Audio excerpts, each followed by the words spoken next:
चिल्लै चिल्लै गली कौन देखला से पड़ी लुगाटा फैन रे बंधा चेयरटा खट पर थिला। ठीक से कथा कहि पार नथुवा पुओ सामने माँ सहित जहाँ घटी गोटी गोटी करी कैमरा आगे खनै खनै बखाणी चली कुनी पुओटी।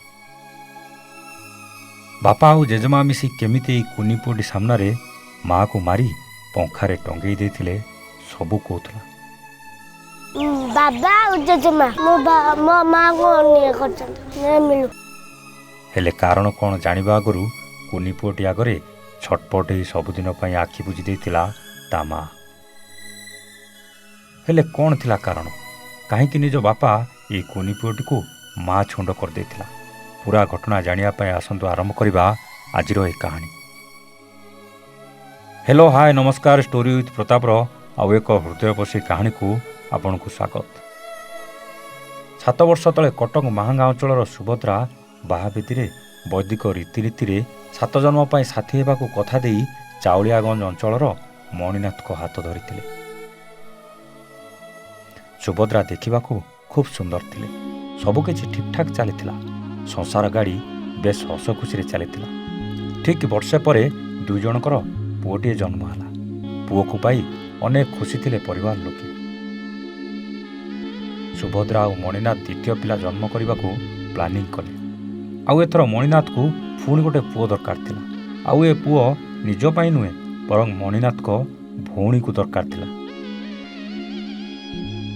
मणिनाथ को भौणीर पुओ नथिला, सेथिपाई सुभद्रा आउ गोटे पुओ जन्म करी मणिनाथ को भौणी को देई थांते।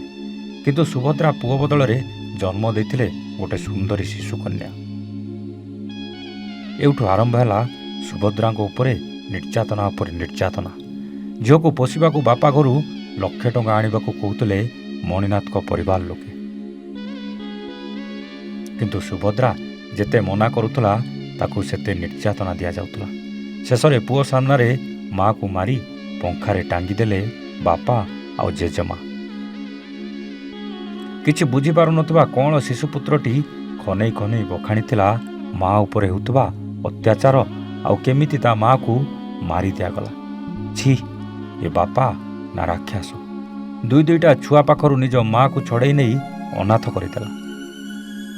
एमिति नृशंस बापा और तांको परिवार को केमिति दंड मिलवा दरकार कमेंट करी निश्चित जनइबे। आज पई रोचु आमे पुणी आसबू आउ एक नुआ कहानी सहित स्टोरी विथ प्रताप रे। सेतेबेले जाए नमस्ते, जय जगन्नाथ।